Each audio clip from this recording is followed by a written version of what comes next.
الزانية والزاني فاجلدوا كل واحد منهما 100 جلدة ولا تأخذكم بهما. وقال سبحانه وتعالى: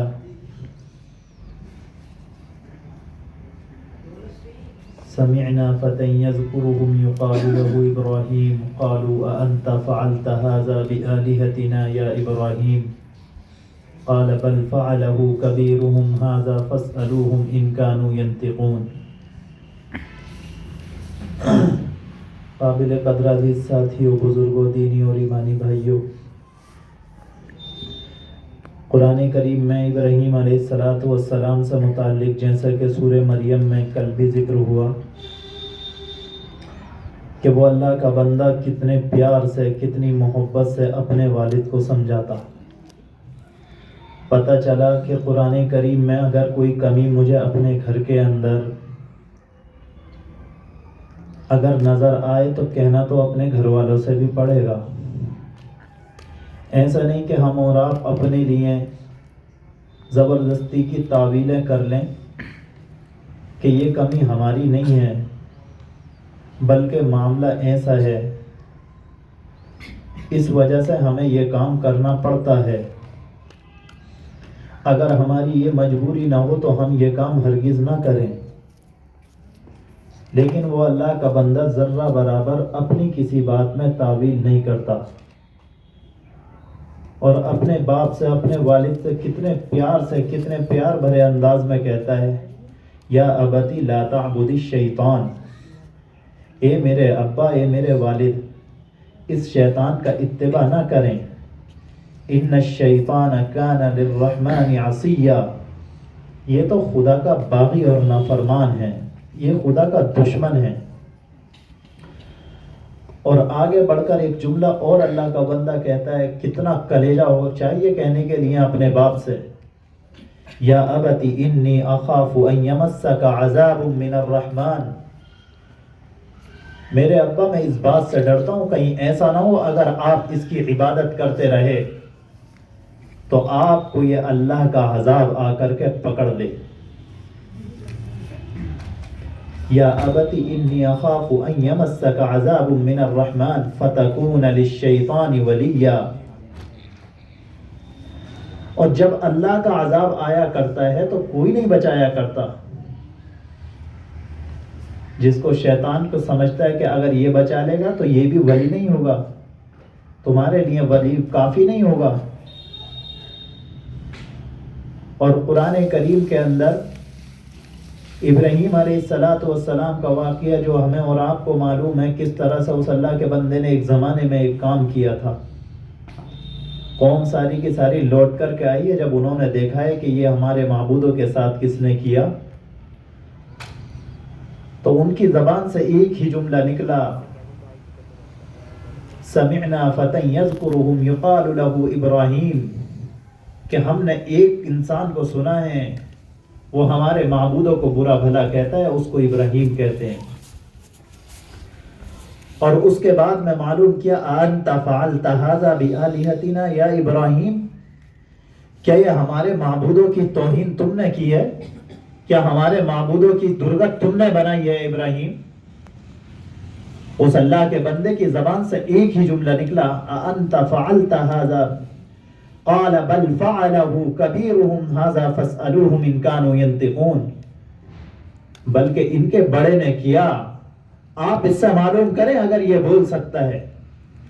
ساری کی ساری قوم جانتی تھی یہ سارے کے سارے بول نہیں سکتے، ان کے اندر اتنی طاقت، اتنی استطاعت نہیں کہ یہ ہل سکیں، ان کے اندر اتنی استطاعت نہیں یہ اپنے اوپر سے مکھی کو اڑا سکیں، ان کے اندر اتنی طاقت نہیں کہ ان کے سامنے جو کھانا اور پانی رکھا جاتا ہے کہ اس کو پی سکیں اور کھا سکیں. اور وہ اللہ کا بندہ ایک ہی جملہ بولتا ہے کہ ان کے بڑے سے معلوم کرو کس نے کیا. اس نے کیا ہے. اس موقع پر ساری کی ساری قوم کی زبان پر ایک ہی لفظ آیا ہے کہ تم تو جانتے ہو کہ یہ بولتے نہیں، یہ کچھ نہیں کر سکتے، یہ ہل نہیں سکتے، یہ کسی کو نفع نقصان نہیں دے سکتے. پتہ چلا اس موقع پر دل کا درد نکل کر زبان پر آیا، اف لکم ولما تعبدون من دون اللہ، ہائے افسوس تمہارے اوپر 1000 مرتبہ افسوس، جب یہ تمہیں نفع نقصان نہیں دے سکتے، جب تمہاری ضرورت پوری نہیں کر سکتے، جب یہ اپنے اوپر سے مکھی کو نہیں اڑا سکتے، جب نفع نقصان نہیں پہنچا سکتے، کس لیے ان کی عبادت کرتے ہو؟ کس لیے ان کے سامنے ہاتھ پھیلاتے ہو؟ کس لیے ان کو پکارتے ہو مصیبت اور پریشانی کے موقع پر؟ جب یہ تمہاری پریشانی کو دور نہیں کر سکتے تو تم ان کو اپنا معبود کیوں مانتے ہو؟ کیا اس اللہ کے بندے نے درد کے ساتھ میں بیان کیا؟ اور آگے ہمیں اور آپ کو رب العالمین نے اسی قرآن کریم کی اگلی صورت میں حضور پاک علیہ السلام سے متعلق ارشاد فرمایا، اسی صورت کے اندر آخر سے کچھ پہلے 2-4 آیتیں پہلے، وَمَا أَرْسَلْنَاكَ إِلَّا رَحْمَةً لِلْعَالَمِينَ، کہ حضور پاک صلی اللہ علیہ وآلہ وسلم کو اس جہان کے لیے رحمت للعالمین بنا کر کے بھیجا، صرف مسلمانوں کے لیے نہیں بلکہ ساری کی ساری دنیا کے لیے، اس میں کسی قوم کا ہو، یہودی ہو، نصرانی ہو، عیسائی ہو، مشرک ہو، کوئی بھی ہو، سب کے لیے آپ کو رحمت للعالمین بنا کر کے بھیجا۔ اور آپ کی رحمت سے ایسا نہیں کہ کسی کو فیض نہ ملا ہو، یہ تو آپ آ گئے، آپ کے آنے سے لوگوں کو جینے کا سلیقہ ملا، ورنہ یہ دنیا جو تھی بالکل گمراہی کے گڈھے میں جا گری تھی، ان کو نہیں پتا تھا زندگی گزاری کیسے جاتی ہے۔ عورتوں کی عزتوں کا رونا جو لوگ روتے ہیں، جو قومیں روتی ہیں کہ عورتوں کو ہم عزت دیں گے، ہم عورتوں کو وقار دیں گے، عورتوں کا مقام اور مرتبہ کیا ہوتا ہے، یہ حضور پاک صلی اللہ علیہ وسلم نے بتلایا کہ دیکھو عورت کا مقام، عورت کا مرتبہ یہ ہے، اس کے ساتھ میں معاملات نرمی کے کرنے، اس کے ساتھ میں سختی نہیں کرنی۔ یہ حضور پاک علیہ السلام کی تعلیم ہے۔ دنیا کیا سمجھے، لفاظی کرنا جانتی ہے، اس کے سوا کچھ نہیں جانتی۔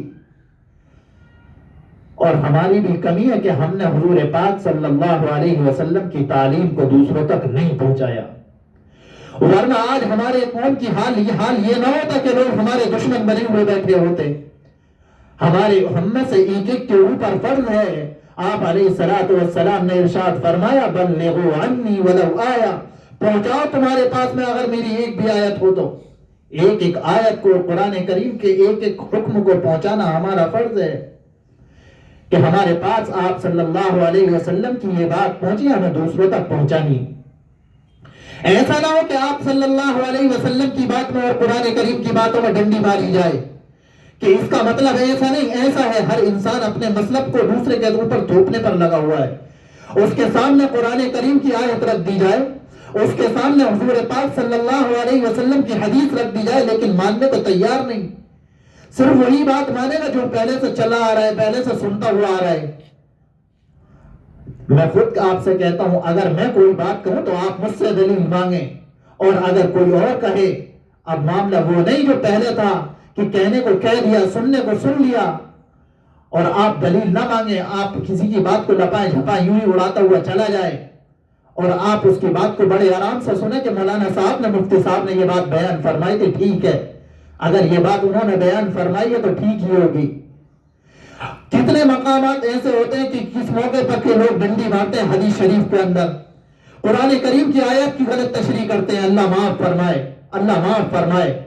ان کو اس بات کا خوف نہیں ہوتا، اس بات کا ڈر نہیں ہوتا کہ کل رب العالمین کے یہاں پر جا کر کے ہمیں چہرہ دکھانا ہے، کل رب العالمین کے سامنے کھڑا ہونا ہے، کل رب العالمین معلوم کرے گا قرآن کریم کی آیت کو تم نے توڑ مروڑ کر کیوں پیش کیا۔ لیکن مسئلہ وہی ہے کہ مسئلہ اگر اس طرح سے بیان کیا کہ لوگ معلوم کریں گے، پھر ہماری روٹی اور ہماری دال روٹی کیسے چلے گی؟ سارا کا سارا مسئلہ دال روٹی کا ہے، اس کے علاوہ کچھ نہیں، اللہ معاف فرمائے۔ اور اس کے آگے سورۃ النور کے اندر ایک جو بہت ہی اہم بات بیان فرمائی گئی ہم سے اور آپ سے، آخری بات وہی بات بیان کر کے اپنی بات کو ختم کروں۔ عزت نفس لوگوں کی بہت، عزت نفس کا مسئلہ انسانوں کا بہت بلند ہوا کرتا ہے۔ اس طرف تو ہمارا ذہن، ہمارا تصور جاتا ہی نہیں کہ انسان کی عزت نفس ہوتی کیا ہے۔ اللہ تبارک و تعالی نے ہر موقع پر 2 گواہ مانگے کہ کہیں پر کوئی مقدمہ ہو 2 گواہ پیش کرو، اور گواہ ایسے نہ ہو کہ ہم چند پیسوں میں چند ٹکوں میں ان گواہوں کو خرید لیں. آج کل تو ہم دیکھتے ہیں کہ گواہوں کو بھی خرید لیا جاتا ہے, عدالت میں جھوٹی گواہی دینے کو تیار ہوتے ہیں کہ ٹھیک ہے ہم تمہارے حق میں تمہارے فیور میں گواہی دے دیں گے کیونکہ تم ہمارے اپنے ہو. اپنے کے متعلق رب العالمین کو ناراض کرنا یہ کوئی اچھی علامت نہیں. کل تمہارے ساتھ میں معاملہ کیا ہوگا اگر کسی کے متعلق اگر جھوٹی گواہی دی اور اس کو ساتھ میں معاملہ یہ وہ اس کو سزا ہو گئی. جھوٹی گواہی دینے کو آپ نے دے دی, کل تو آپ کے حصے میں آگ آئے گی, آپ کو اٹھا کر کے جہنم میں پھینک دیا جائے گا کہ تم نے گواہی دی تھی اس انسان کے بارے میں اور تمہاری گواہی سے اس انسان کو سزا ہوئی تھی اور تم نے جھوٹی گواہی دی تھی اور اس کے گواہ تم تھے بھی نہیں.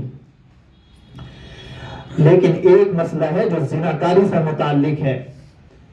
اگر کوئی انسان کہتا ہے کہ میں نے فلاں انسان کو زنا کرتے ہوئے دیکھا, اس کی بات کا ہرگز یقین نہیں کیا جائے گا کہ تم جھوٹ بول رہے ہو.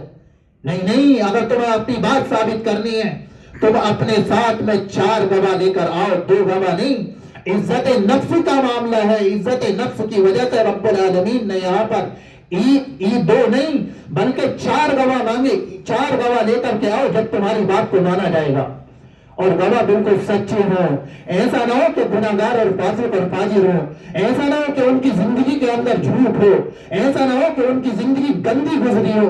بالکل صاف ستھرے انسان ہونے چاہیے. ان گواہوں کو پیش کرو اور انہوں نے اپنی آنکھوں سے بالکل صاف دیکھا ہو, اپنی آنکھوں سے بالکل صاف دیکھا ہو, تب جا کر کے وہ گواہی دے کہ ہم نے اس انسان کو, اس مرد کو ہم نے زنا کرتے ہوئے دیکھا یا اس عورت کو زنا کرتے ہوئے دیکھا ہے. لیکن مسئلہ وہی ہے کہ اگر ہم نے کسی کو کہیں سے آتے ہوئے دیکھ لیا, ہمارے ذہن کے اندر فوراً یہ بات آتی ہے کہ یہ اپنا کام نپٹا کر کے آ گئے. پتا چلا کسی کی عزت کو اچھالنا ہمارے لیے کوئی مسئلہ نہیں, کسی کی عزت پر حملہ کرنا ہمارے لیے کوئی مسئلہ نہیں. حالانکہ صرف اور صرف تصور ہوتا ہے کہ یہ ایسا کر کے آئے ہوں گے, کبھی اس سے بیان کرتا ہے کبھی اس سے بیان کرتا ہے.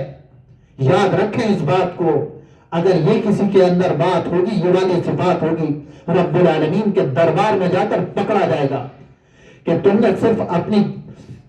صرف اپنے ذہن کی بنیاد پر یہ بات کہی تھی یا تمہارے پاس کوئی ثبوت تو کوئی گواہ دیتا یا تم نے اپنی آنکھوں سے دیکھا تھا. اگر معاملہ ہمارے ساتھ میں یہ ہوا کہ ہم نے دیکھا نہ ہوا اور اس کا معاملہ دوسرا ہوا, اس کی عزت نفس کو ہم نے مجروح کیا, رب العالمین کی پکڑ سے ہمیں کوئی نہیں بچا سکتا.